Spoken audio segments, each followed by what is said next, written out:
nós, a nossa família, e também para poder também estar compartilhando um pouco daquilo que o Senhor tem ministrado na minha vida. Louvo a Deus pela vida da igreja. Tem 4 meses que nós estamos com residência em Terra Boa, mas ainda nos sentimos ainda muito próximos aqui, né? Moramos 8 anos aqui vizinhos e é sempre bom estar junto com os irmãos. Não poderia deixar de mencionar aqui a irmã Jocilene, a irmã Karina, nossas amigas, né? Amigas particulares da família. É muito bom vê-las aqui. Deus abençoe. Capítulo 5, versículo 12 até o versículo 17. Diz assim o texto: Pelo que por um homem entrou o pecado no mundo, e pelo pecado a morte, assim também a morte passou a todos os homens, por isso que todos pecaram. Porque até a lei estava o pecado no mundo, mas o pecado não é imputado não havendo lei. No entanto, a morte reinou desde Adão até Moisés, até sobre aqueles que não pecaram à semelhança da transgressão de Adão, o qual é a figura daquele que havia de vir. Mas não é assim o dom gratuito como a ofensa, porque se pela ofensa de um morreram muitos, muito mais a graça de Deus e o dom da graça, que é de um só homem, Jesus Cristo, abundou sobre muitos. E não foi assim o dom como a ofensa, por um só que pecou, porque o juízo veio de uma só ofensa, na verdade, para a condenação, mas o dom gratuito veio de muitas ofensas para a justificação. Porque se pela ofensa de um só a morte reinou por esse, muito mais os que receberam a abundância da graça e do dom da justiça reinarão em vida por um só, Jesus Cristo. Amém. Vamos fazer sentar. Deus abençoe. Irmãos, nós vamos ministrar um tema, um assunto. A gente tem ministrado em vários lugares esse mesmo assunto, esse mesmo tema, que é sobre a hereditariedade do pecado. E Deus colocou no nosso coração, há alguns anos atrás, esse assunto, esse tema, e o Senhor tem nos feito entender cada dia um pouco mais sobre essa temática, que é sobre o pecado familiar. Pecado dentro do contexto da família. E o pastor Robson, uma vez, a gente já ministrou com ele, né? Em uma igreja a qual ele pastoreou. E agora nós estamos aqui também para falar sobre esse importante assunto. Eu queria que você abrisse o seu coração, tá bom? Não queria que você ficasse assim, tá? Queria que você baixasse a guarda do teu coração, para que o Senhor possa ministrar essa palavra na tua vida. Nós vamos bem devagar, para que você possa entender, compreender aquilo que nós queremos transmitir. Mas o assunto é muito sério, porque fala de família, fala da nossa intimidade, fala das particularidades do dia a dia, fala da nossa infância, fala da nossa criação, fala da nossa educação, fala da nossa trajetória de vida, desde o dia que nascemos até o dia que iremos partir dessa vida. E não somente até o dia que iremos partir, porque vamos deixar aqui um legado familiar, vamos deixar aqui uma herança, vamos deixar aqui uma história, vamos deixar aqui filhos que irão continuar a nossa história. E dentro dessa temática eu queria aqui começar fazendo algumas perguntas. Primeira pergunta: você já se pegou tendo comportamentos que você não gostava em seus pais? De repente, quando você era criança, você não gostava de determinado comportamento do teu pai e da tua mãe. Você dizia assim: o dia que eu crescer, o dia que eu ser pai, eu nunca vou fazer isso com os meus filhos. O dia que eu crescer, eu ser mãe, você dizia, eu nunca vou fazer isso com a minha filha ou meu filho. Mas os anos passaram, você se tornou pai, se tornou mãe, e um dia você estava lá na tua casa e você teve aquele comportamento. E você deu vontade de dar um soco na tua cara. que você falou assim: eu estou fazendo igual meu pai, estou fazendo igual a minha mãe.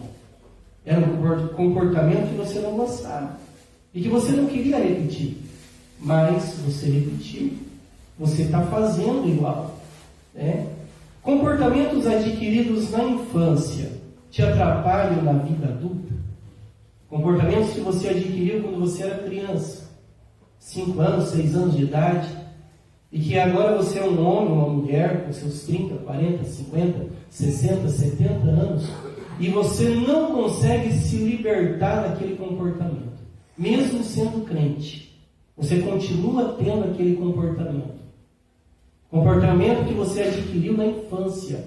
Comportamento que você recebeu quando você era uma criança, mas você não consegue largar. Quais são as características biológicas herdadas dos seus pais? Características biológicas são físicas. Cor dos olhos, cor da pele, altura, estrutura física, características dos olhos, semblante. Quais são as características biológicas que você herdou dos seus pais? Quais são os hábitos culturais e de onde eles vieram? Hábitos culturais que você tem. Tem pessoas que gostam de farinha, outros gostam de pimenta, outros gostam de chimarrão, outros gostam de queijo. Outros gostam de um estilo de roupa e outros já gostam de outro estilo de roupa. De onde vieram esses gostos, esses estilos, essa cultura? Será que é uma cultura que você criou do nada? Ou você aprendeu com alguém? Com quem que você aprendeu? Você quer construir sua família baseada em seus pais e avós? Independente da resposta, por quê? Se você quer, por quê? Se você não quer, por quê? Você lembra dos seus pais, da criação deles, a maneira como eles te criaram, te educaram, e aí você diz: eu não quero ser igual. Ou de repente você diz: eu quero ser igual. Por quê? Por que essa resposta? O que são pecados hereditários? Quando você vai no médico, e às vezes você está ali com um problema de saúde, o médico ele faz algumas perguntas, entre elas, te pergunta assim: existe algum caso na família? Existe alguém na tua família que teve esse problema? Algum problema, alguma dificuldade? E aí o médico ele vai dizer para você assim: olha, pode ser hereditário. Ou seja, o pai teve, o avô teve, talvez você pode desenvolver aquela enfermidade, aquela dificuldade, aquela doença. Porque é hereditário. Está no DNA, diz a ciência.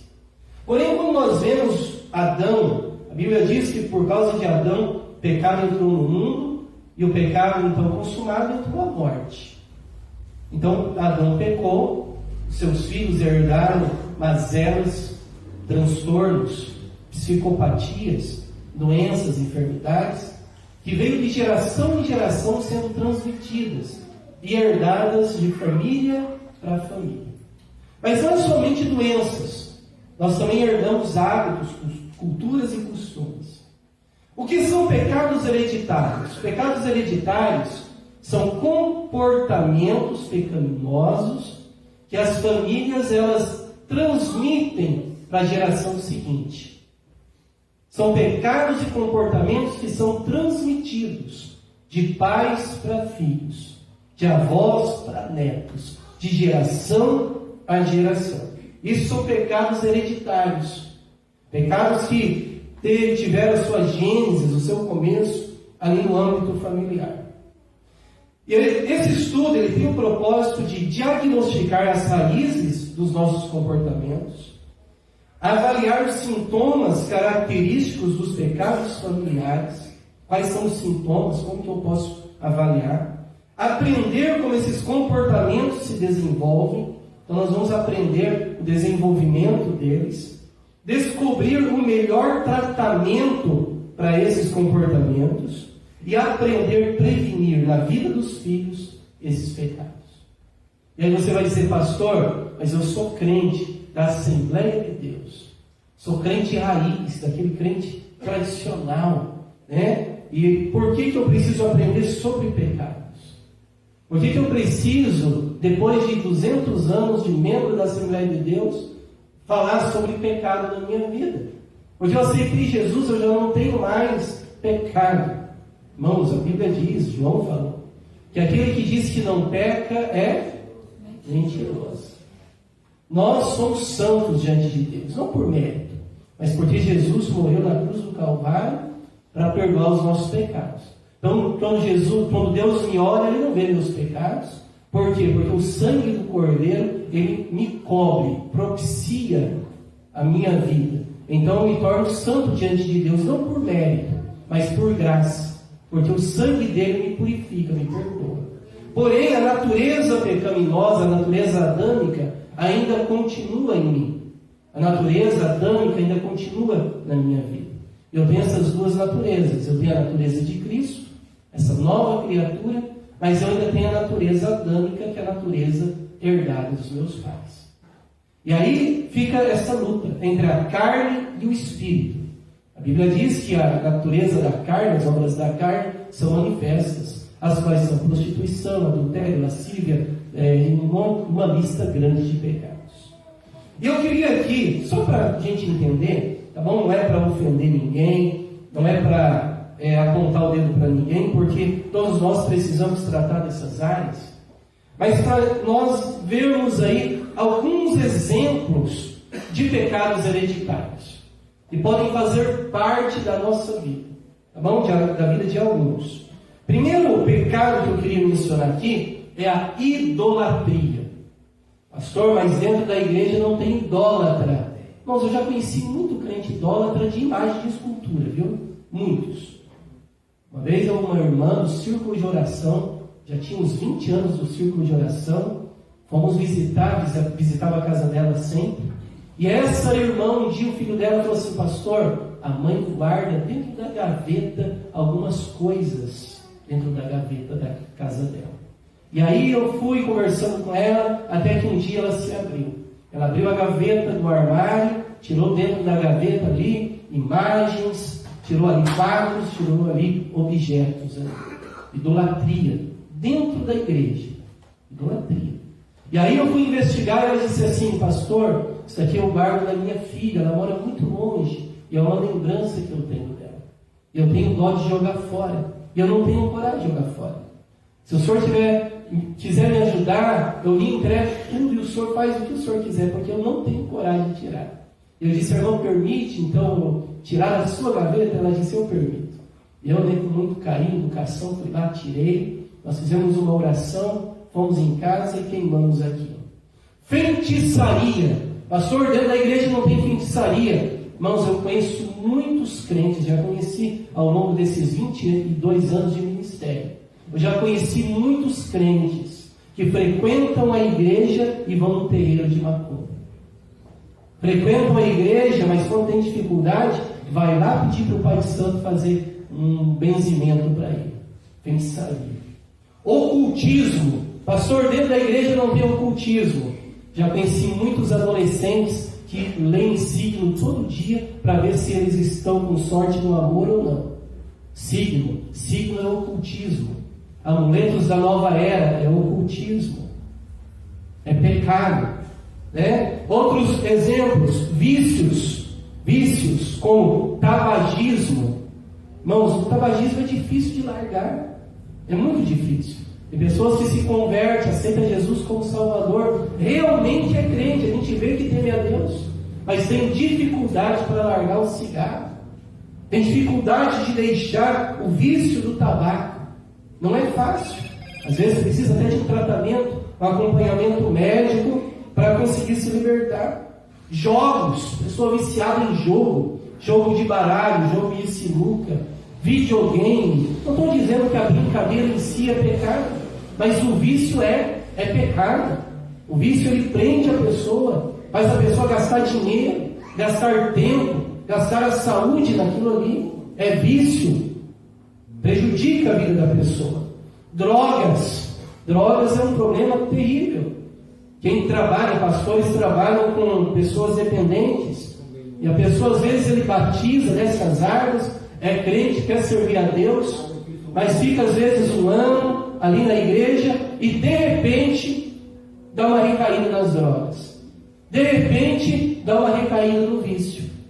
Dali, às vezes, a igreja entende, compreende a situação, abraça o irmão está ali na igreja de novo, passa um ano, dá outra recaída. Porque o vício é difícil de se libertar. Não é fácil. Né? Então são vícios. Outro exemplo, o alcoolismo. Pessoas que são alcoólatras. Tem pessoas que questionam a teologia da igreja porque que a igreja é contra o uso de álcool. Contra o uso da bebida alcoólica. Irmãos, a igreja não pode apoiar, porque a igreja trabalha com ex-alcoólatras. E o alcoólatra ele não pode nem muitas vezes cheirar o álcool. Aconselha-se que nem tome remédio com álcool, como biotônicos e outros remédios que têm álcool. Por quê? Porque ele não consegue se controlar, ele é alcoólatra. E aí alguns dizem que não existe ex-alcoólatra, ele é alcoólatra o resto da vida.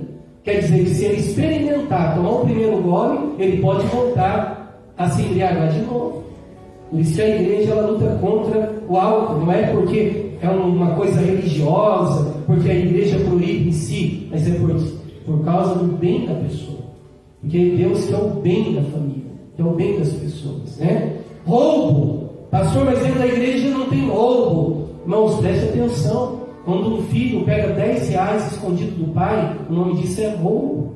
Quando a esposa pega R$10 escondido do marido, R$50, R$100, isso é roubo. Quando o marido vai lá e pega dinheiro da esposa escondido, o nome disso é roubo. É roubo. Quando você pega um troco a mais no comércio e você percebe que a pessoa te deu um troco a mais e você não devolve, isto é roubo. Quando você pega emprestado algo de alguém e você não tem o costume de não devolver, o nome disso é roubo. É roubo. Mentira. Irmãos, a mentira é um dos pecados mais abrangentes que existem. Por quê? Porque tudo que fazemos de errado, a primeira reação que temos é o quê? Mentir. Nós mentimos, não gostamos de falar a verdade. A Bíblia diz que o pai da mentira é o diabo. A Bíblia diz que conhecereis a verdade é o oposto da mentira, e a verdade vos libertará. Vocabulário. Irmãos, infelizmente, o vocabulário é algo terrível. Tem gente, sabe aquele crente santarrão, que é o crente bonzão da igreja? Muitas vezes o vocabulário dele é chulo. Chama às vezes os parentes da família de prostituta, de amaldiçoa, xinga dentro de casa, xinga filhos, xinga os animais da roça, xinga o carro, chuta, vocabulário sujo. Se converteu na roupa, se converteu exteriormente, mas a boca, a língua ainda não se converteu. Irmãos, é terrível, é um vício terrível, vocabulário sujo. Não se converteu o idioma, as palavras que ele fala são palavras ruins, ele ou ela. E como que adquiriu isso? Veio lá da infância. O pai falava, agora ele continua falando. Está na igreja há 100 anos, se converteu em muitas áreas, mas não converteu o vocabulário dentro de casa. Xinga, amaldiçoa, briga dentro de casa. Olha só, áreas sexuais, o adultério, né? O flerte. O que é flerte? Flerte é flertar. Tem pessoas, irmãos, que nunca adulteram, nunca traem, são pessoas fiéis. Mas às vezes, por uma questão de hábito, tem o costume de flertar. Flertar é o quê? São olhares sensuais, gestos sensuais, roupas sensuais, abraços sensuais, gestos, atitudes sensuais, tanto homem como mulher, mensagens no WhatsApp sensuais. E muitas vezes isso é adquirido por hábito, por costume. E a pessoa ela desenvolveu esse hábito, esse flerte. Pornografia, problema muito sério dentro da igreja. Por quê? Porque hoje com o celular você tem um acesso muito fácil à pornografia. Vídeos sensuais. Avareza, que é o amor ao dinheiro, exagerado ao dinheiro. A pessoa ama mais o dinheiro do que a esposa, ama mais o dinheiro do que o marido, ama mais o dinheiro do que os filhos, ama mais o dinheiro do que a Deus. Glutonaria, também faz mal, é um vício. Fofoca, isso aqui não tem problema, a gente não tem, graças a Deus o crente não faz fofoca. Rebelião, rebelião. Irmãos, o que é rebelião?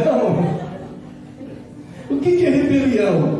Rebelião é se opor à autoridade, divisões, facções dentro da igreja, politicagem dentro da igreja, anarquia. O que é anarquia? Anarquia é a falta de ordem, falta de organização, falta de governo. Eu queria aqui destacar um problema que hoje existe, isso é desenvolvido na infância, a pessoa não nasce assim, que é o transtorno obsessivo desafiador. Psicologia chama de TOD. T-O-D. Transtorno obsessivo desafiador.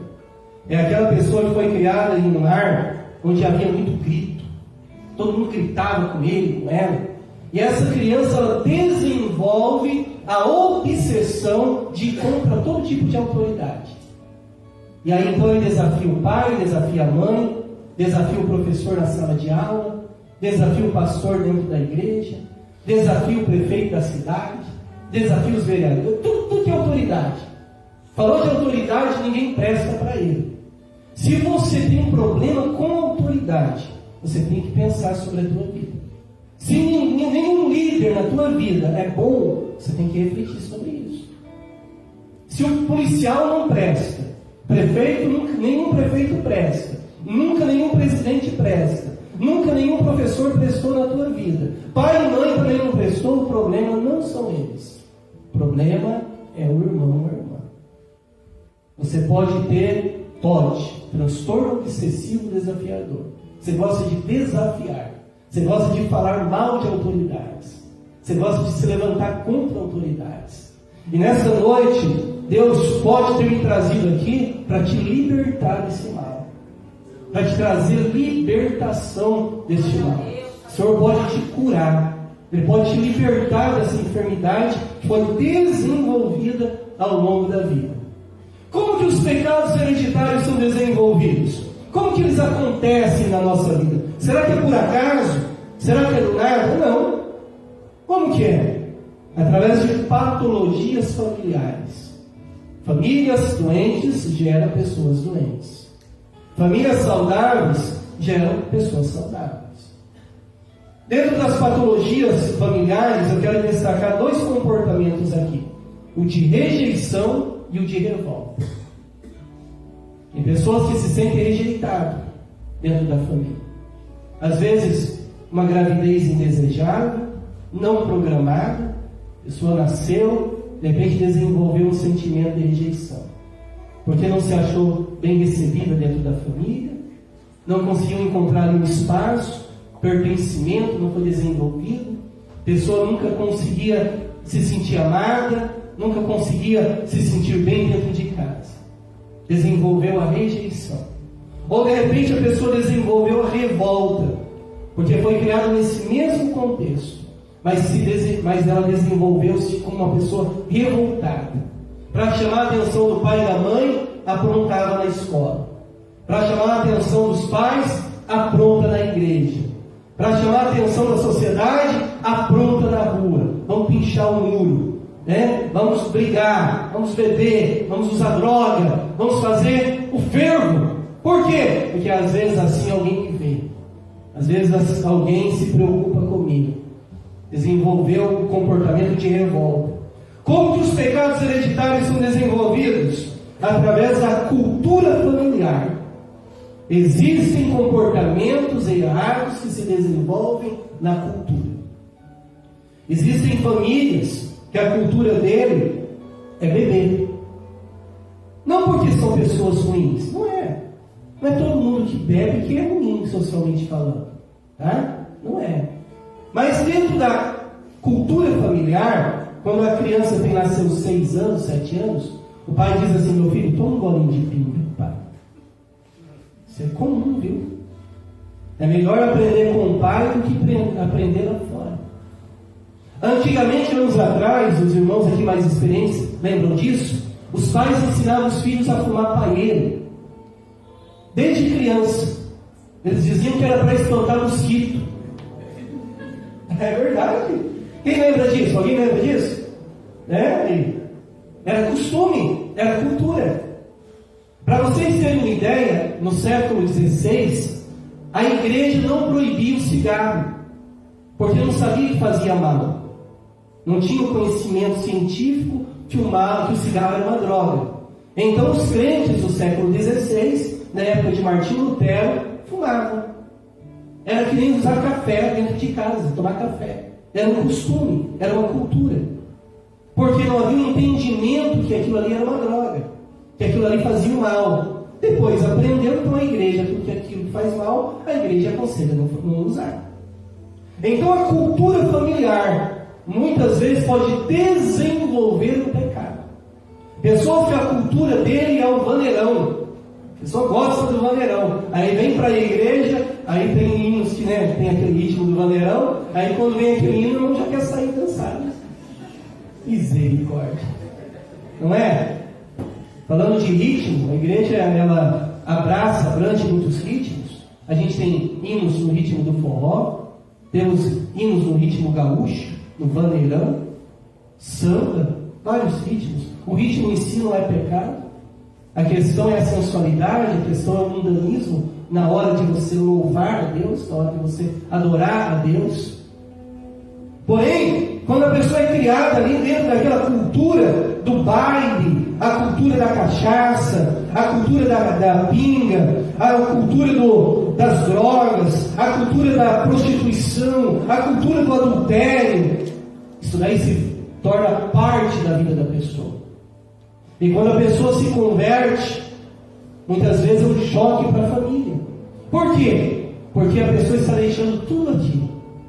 E o pai diz assim: perdi um companheiro de baralho, perdi um companheiro de sinuca, perdi aquele amigo que tomava cachaça comigo, perdi aquela pessoa que ia no baile comigo. Já pensou uma irmã que se converte, o marido, os dois iam para o baile? Olha que dificuldade. E eles não viam maldade nisso, apesar de ser pecado. E a irmã se converte, mas o marido não. E a irmã quer vir para a igreja e o marido quer ir para o baile. Como que faz? Não é fácil, né? Difícil. Se coloque no lugar. Tem empatia pela pessoa. Como que os pecados hereditários são desenvolvidos? Através do espelhamento comportamental. Os filhos espelham o comportamento dos pais. Os filhos não fazem o que os pais dizem, mas eles repetem o que os pais fazem. Então o pai enche a cara, bêbado, ele olha para o filho e diz assim: não bebe igual o papai não. Papai está aqui, está hoje assim, mas o papai não quer que você faça isso. Papai não quer que você enche a cara. Papai não quer que você use a droga. Você acha que o filho vai obedecer? Não. Quando ele crescer, ele vai repetir. Ele vai querer fazer igual ao papai. Ele vai querer fazer igual à mamãe. Por quê? Porque ele vai espelhar o comportamento. Ele vai fazer aquilo que os pais fazem. Se os pais oram dentro de casa, eles vão aprender a orar. Se os pais leem a Bíblia, eles vão aprender a ler a Bíblia. Se os pais vêm para a igreja, eles vão aprender a vir para a igreja. Se os pais temem a Deus, eles vão aprender a temer a Deus. Se os pais são amorosos, eles vão aprender a amar. Porque é o espelhamento que ensina. Como que os pecados hereditários são desenvolvidos? Através de religiões familiares.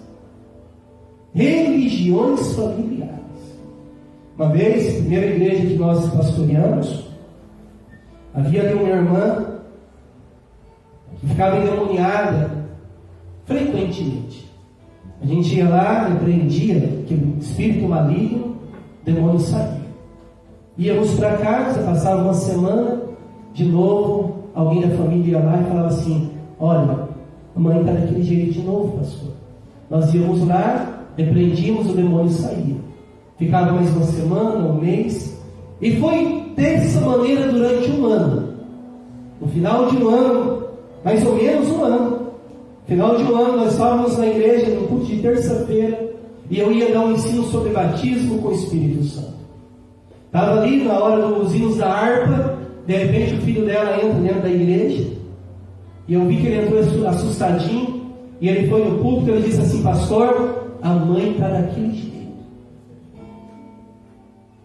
E o pai está arrastando ela e está trazendo para a igreja. Quem já morou conhece São Geraldo? A igreja está aqui, a quadra da frente é um pasto aberto, assim, uma área aberta. A casa dela era do outro lado. O marido vem arrastando ela, puxando ela. E ela com aquela voz grossa, endemoniada. Eu deixei ali o culto, fui até o encontro deles, nós repreendemos o demônio, ela melhorou na hora, porque era assim, melhorada na hora. E ela então entrou dentro da igreja. Nós pregamos, falamos sobre o batismo com o Espírito Santo. No final do culto ela veio para frente. Jesus batizou ela com o Espírito Santo. Ela orou em línguas naquele dia. Passou aquela semana, ela me mandou chamar. E eu fui lá conversar com ela, eu preocupado, falei: meu Deus, será que é irmã? O que aconteceu? E ela disse, eu disse: irmão, o que aconteceu? Pastor, não aconteceu mais aqui. Porém, eu sinto um medo terrível. Sinto uma opressão na minha cabeça.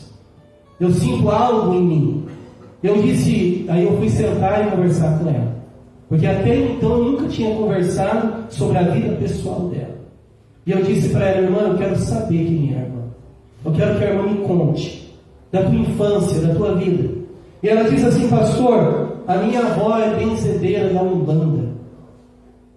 E ela usa só roupa branca. E eu nunca usei outra cor de roupa até os meus 15 anos de idade. Sempre usei roupa branca. E a minha avó disse que os espíritos falaram para ela que eu iria sucedê-la na mesa. E ela então abriu o coração dela. E eu disse para ela que a influência da religião da avó dela a oprimia ela. E abria campo, abria uma janela, abria uma porta para que demônios atuassem na vida dela. Irmãos, a religião familiar, ela tem uma influência muito grande nas nossas vidas. A religião dos pais, a fé dos pais. Quando você vai trabalhar com alguém que está em um ataque, uma opressão maligna, você precisa conhecer a história daquela pessoa. Se ela já se envolveu com benzimento, se ela já se envolveu com umbanda, com quimbanda, com voodoo, com espiritismo, se ela já teve alguma passagem, alguma religião como o budismo, o islamismo e tudo isso. Por quê? Porque tudo isso traz para a vida dela uma bagagem espiritual, uma consequência espiritual, uma herança espiritual. Experiências familiares produzem os pecados hereditários. Que tipo de experiência, pastor? Violência física e verbal. Irmãos, a violência física é terrível. Pessoa apanhar, pessoa ser maltratada, né? Já conheci pessoas que apanharam com um arame farpado. Pensou? Mamãe tem coragem de bater com arame. Pai tem coragem de bater com vassourada, cabo de vassoura, né? Soco. Tudo isso aí a gente já ouviu. Agora, a violência verbal, ela é tão terrível quanto a física. Os pais, tios, avós, olham para uma criança de 5, 6, 7 anos e tem coragem de chamar aquela criança de demônio, tem coragem de chamar aquela criança de peste, tem coragem de chamar aquela criança de tanta coisa que não dá para acreditar.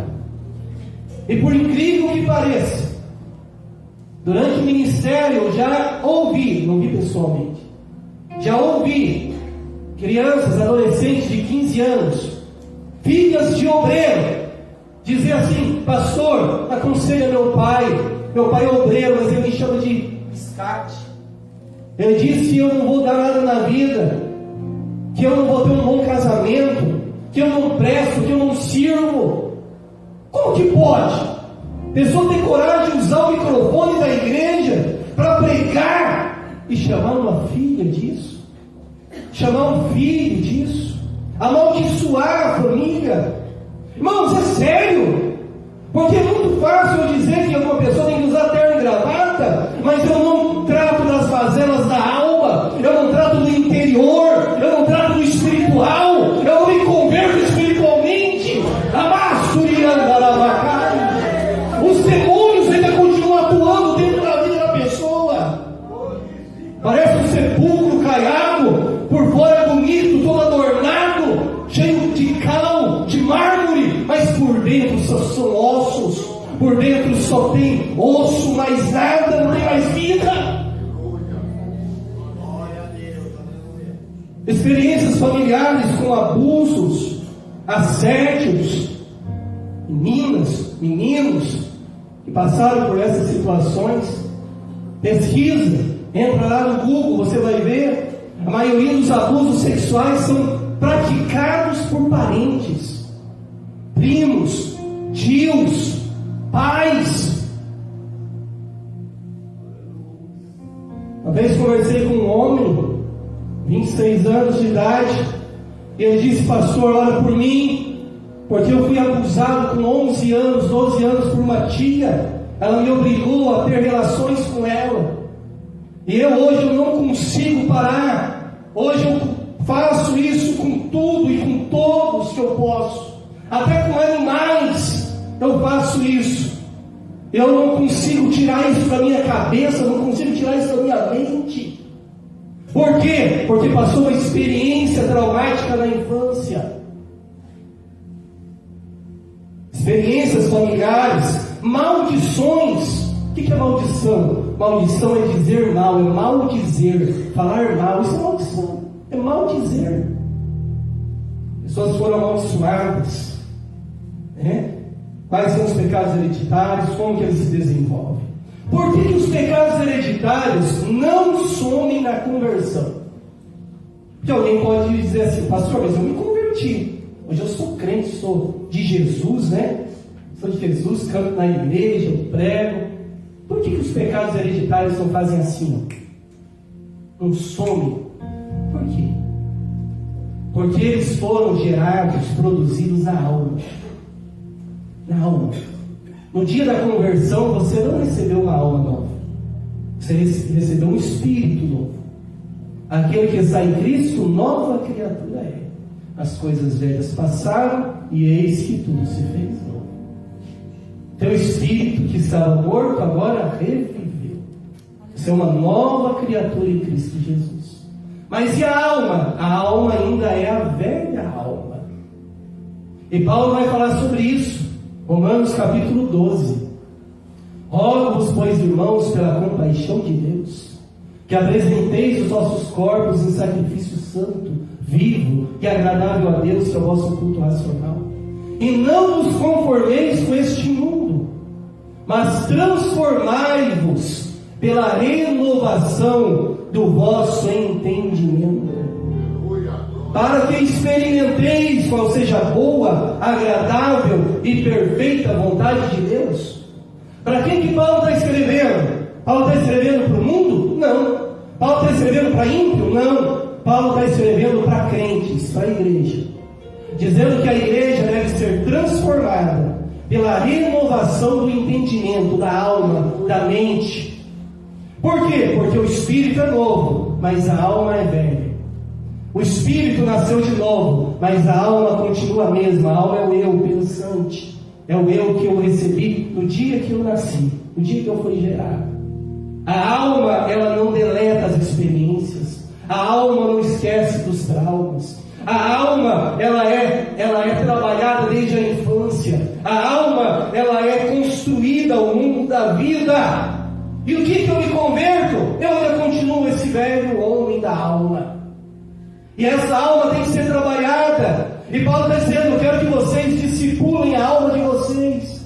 Eu quero que vocês trabalhem a alma de vocês. Por quê? Porque eu quero que vocês experimentem qual seja a boa, agradável e perfeita vontade de Deus. Irmãos, olhem bem, tem crentes que estão na igreja há muitos anos, mas que não conseguem viver a abundância de Cristo, não conseguem viver a abundância de Deus na vida deles. Por quê? Porque não querem ser transformados. O entendimento não quer ser mudado. A mente não quer ser mudada. Ele não consegue experimentar a boa, agradável e perfeita vontade de Deus. Deus queria que você fosse mais feliz. Deus queria que você desfrutasse mais da graça dele. Tem tantos casais que perderam a juventude quando eram jovens, não desfrutaram o casamento. Por quê? Por causa da mente fechada. Porque achavam que a intimidade conjugal era pecado.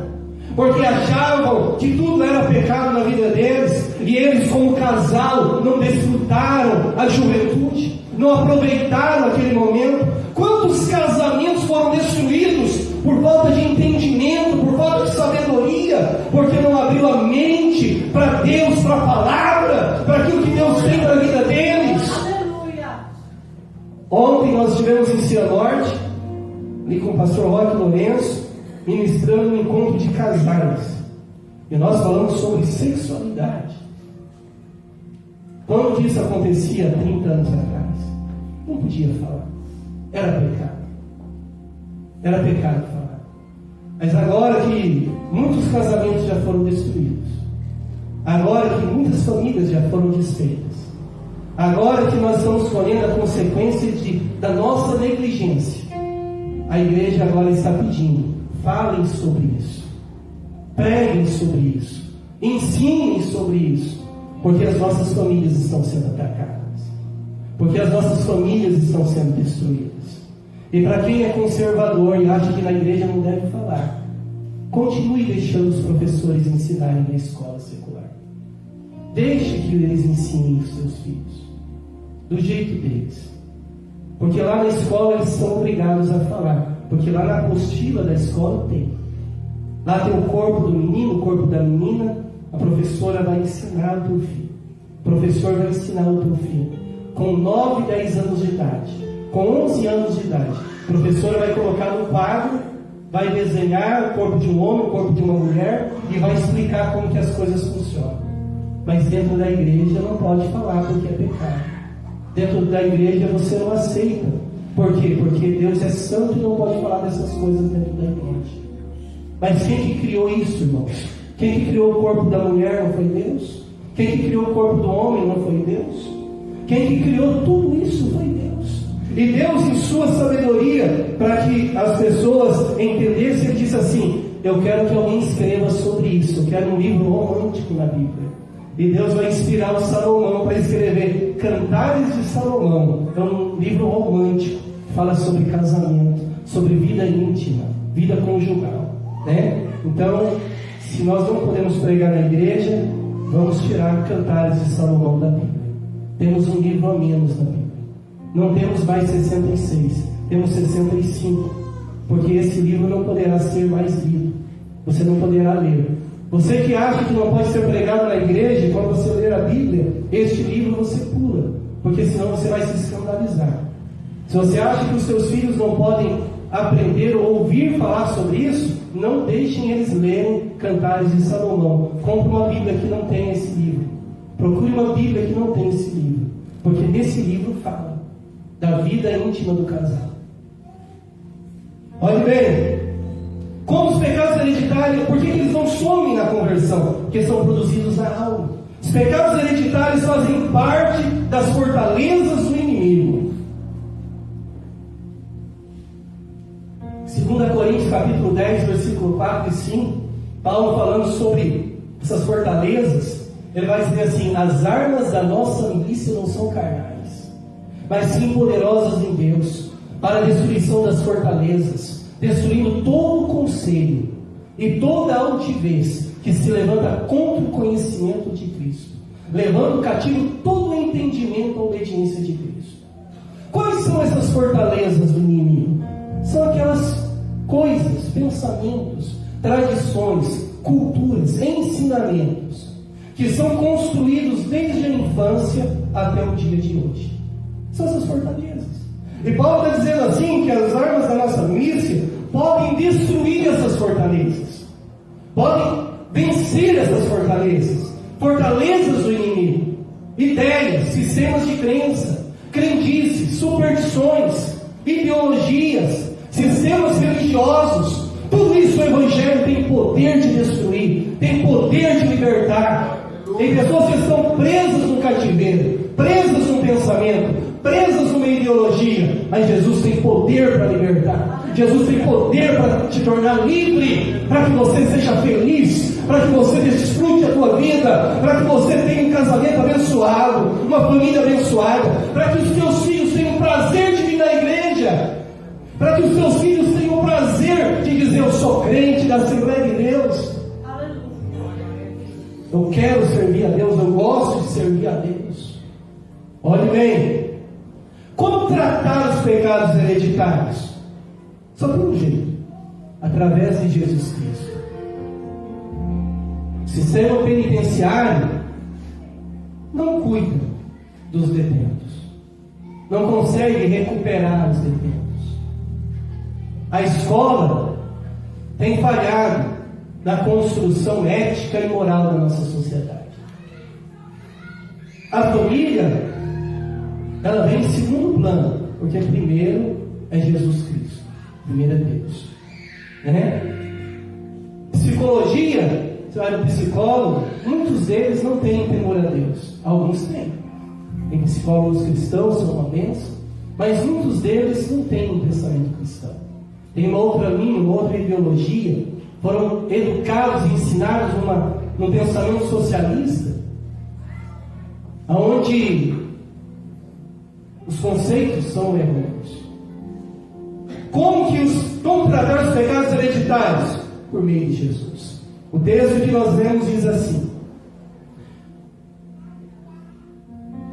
no entanto, a morte reinou desde Adão até Moisés, e sobre todos aqueles que não pecaram, a semelhança de Adão, o qual é a figura daquele que havia de vir.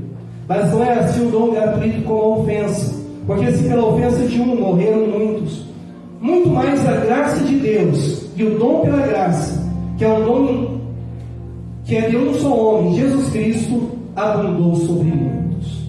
E não foi assim o dom como a ofensa, por um só que pecou, porque o juízo veio de uma só ofensa, na verdade, para a condenação, mas o dom gratuito veio de muitas ofensas para a justificação. Porque se pela ofensa de um a morte reinou por esse, muito mais os que receberam a abundância da graça e do dom da justiça reinarão em vida por um só, Jesus Cristo. João Batista, ele olhou Jesus vindo no Jordão, e ele disse assim: eis o Cordeiro de Deus, que tira o pecado do mundo. Se ele tira o pecado do mundo, ele pode tirar o pecado dentro da família. Mas onde começou o pecado? Tem gente que acha que o pecado começa, a origem do pecado é lá em Brasília, né? A culpa é toda do governo, né? Os problemas sociais, tudo é culpa do governo. Irmãos, o pecado começou dentro do casamento. Está na Bíblia. Já lê? Dentro do casamento. Adão e Eva, primeiro pecado, dentro do casamento, família. Quem era Adão e Eva? Primeiro casal. Eles eram pobres? Não, eles tinham o mundo inteiro para eles. Ah, mas eles eram pessoas traumatizadas, a infância deles foi difícil? Não, eles nem tiveram infância. O pai deles era o próprio Deus, que havia criado eles. Não tinham traumas, não tinham problemas. Então o problema não é a tua criação, o problema não é a maneira como você foi criado, não é um problema social. Existe um nome desse problema, se chama pecado. O problema do ser humano é pecado.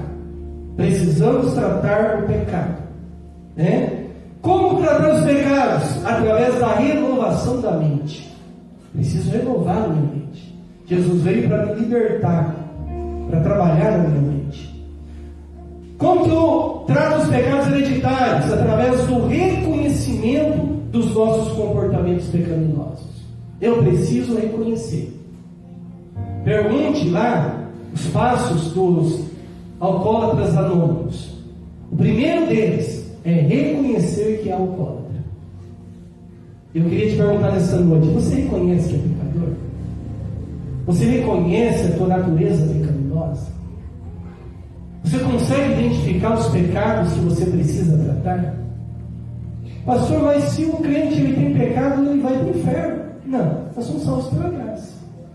É misericórdia de Deus na nossa vida. Pecado todo mundo tem.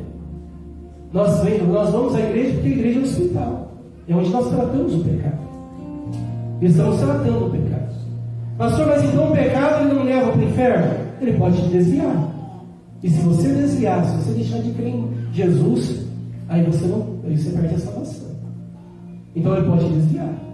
Pode te tirar da igreja, dos caminhos do Senhor. E esse é o problema. O problema é que o pecado te tira do alvo. O pecado faz com que você desvie os olhares de Cristo. Você está ali mexendo no celular, daqui a pouco o pecado te chama a atenção. E daqui a pouco você está ali afundado no pecado, conversando com alguém que não é a tua esposa, não é o teu marido, envolvido em situações. Pastor, mas eu perdi a salvação? Talvez não sei. Mas isso pode te levar a perder a família. Perdi a salvação? Não sei. Não sei. Mas isso pode te levar a deixar de crer no Evangelho de Jesus. E se Jesus voltar? E se a trombeta soar? Como que está a tua vida diante de Deus? Como que está a tua vida diante do retorno do Senhor? Como prevenir os pecados hereditários? Como prevenir? Pecado hereditário, irmãos, nós prevenimos ele dentro da gênese familiar. Eu queria deixar aqui 2 versículos para os irmãos. O primeiro versículo é em 2 Timóteo 1:5. Quando o Paulo ele vai falar com o jovem Timóteo, jovem pastor. A história acredita que Timóteo tinha cerca de 18 anos de idade. Inclusive, deixa eu falar um pouquinho sobre o pastoreio, dos discípulos. Queria que você imaginasse os discípulos agora, tá? Como que você imagina eles? Quando eu me converti, estou falando de mim, tá? Eu imaginava os discípulos assim. Imaginava o Pedro, cabelo grisalho, cabecinha branca, não é? João, Timóteo, Bartolomeu, lá, cara fechada, cabelinho branco. Irmãos, quantos anos Jesus tinha quando começou o ministério? 30. Quantos? 30 anos. Quem tem 30 anos aqui, mais ou menos? Poucos. Os discípulos tinham em média 25 anos de idade quando começou. 25, 30 anos. Era uma piazada. Esses eram os discípulos. Era uma piazada. Eles se tornaram anciões? Se tornaram. Os que não morreram, que no caso é só um, o João. Os outros morreram todos novos. Paulo, quando ele aprovou a morte de Estevão, ele também tinha 30 anos. Piazão de 30 anos. Eles eram jovens. Agora, Timóteo ele vai endereçar uma carta ao jovem pastor de 18 anos a 20 anos de idade. O nome dele? Timóteo. E ele vai dizer assim: trazendo à memória a fé não fingida que há em ti, a qual habitou primeiro em tua avó Lóide e em tua mãe Eunice, e estou certo de que também habita em ti. Timóteo era a terceira geração da fé. A avó, a mãe e agora o neto. A mesma fé que habitou na avó, habitou na mãe e agora habita no neto. Olha que coisa linda! Como que se previne os pecados hereditários? Dentro da família. Dentro da família. Que se previne os pecados hereditários.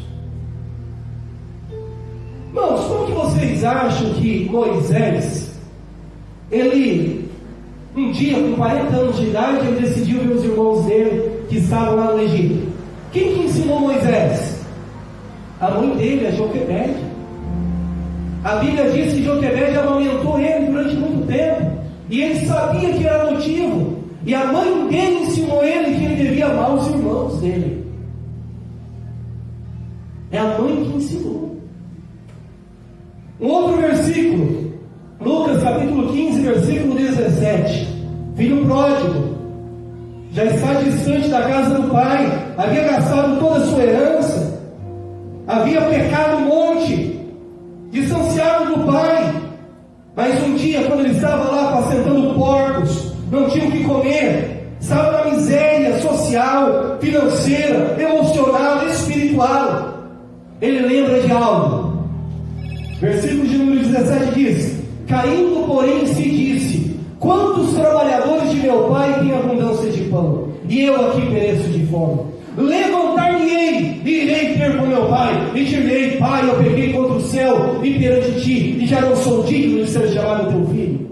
Entenda uma coisa: o diabo ele pode roubar a saúde do teu filho, o diabo pode roubar o dinheiro do teu filho, o diabo pode roubar o prestígio do teu filho, mas o diabo não vai roubar as lembranças e memórias que você gerou na vida deles. Os dias que você trouxe eles para a escola dominical, os dias que você acompanhou eles no culto, o dia que você dobrou o joelho e orou junto com eles, o dia que você chorou por eles e abençoou eles. Como que se previne os pecados hereditários? Através de uma vida com Deus em família. Deus, ele deseja abençoar as famílias. Essa foi a promessa a Abraão. Deus disse a Abraão: Abraão estava na terra de Ur dos Caldeus, capítulo 12 de Gênesis. Ora, disse o Senhor a Abraão: sai da tua terra, da tua parentela, da casa do teu pai, vai para a terra que eu te mostrarei, te abençoarei, engrandecerei o teu nome, e em ti serão benditas todas as famílias da terra. A bênção de Deus para Abraão era uma bênção familiar. Irmãos, Deus deseja abençoar as famílias, Deus deseja abençoar os casamentos, os filhos. Deus ama a família. Nós precisamos de um avivamento familiar e não um avivamento religioso. Um avivamento familiar. Porque quando as famílias se convertem, a sociedade muda. Vamos colocar em pé?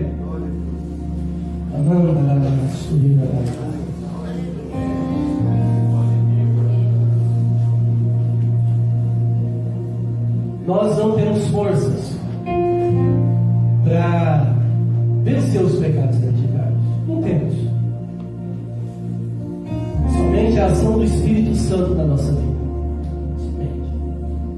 A Bíblia diz que o fruto do Espírito é amor, gozo, paz, longanimidade, benignidade, fidelidade, mansidão e domínio próprio. Todas essas coisas eu não tenho. Eu, o velho homem, não amo. Eu não amo. Não temos um amor verdadeiro. Nosso amor humano é um amor condicional. Quer ver como eu provo isso para você? Quando eu falo de alguém, eu pergunto assim: olha, aquela pessoa, nossa, eu gosto dela. Ela me dá bom dia todo dia. Então você não gosta dela, gosta do bom dia dela. Ela me trata tão bem, me abraça, pergunta como eu estou. Amor condicional. Nós gostamos. O amor de Deus é incondicional. Mas a Bíblia diz que quando o Espírito Santo ele habita em nós, ele gera em nós um amor que não é nosso. Se você tem um amor diferente desse, esse não é teu mérito. Você não é amável. A Bíblia te chama de filho da ira. Você é um Cainzão, é um Caim. Nós temos essa natureza. Mas quando nós sentimos um amor incondicional, não é nós, é o Espírito Santo na nossa vida. A paz é o Espírito Santo na nossa vida. E em Cristo eu posso olhar para o irmão, para a irmã e dizer: eu te amo. Por quê? Porque o Espírito Santo gerou isso em mim e em você. Então não existe mérito.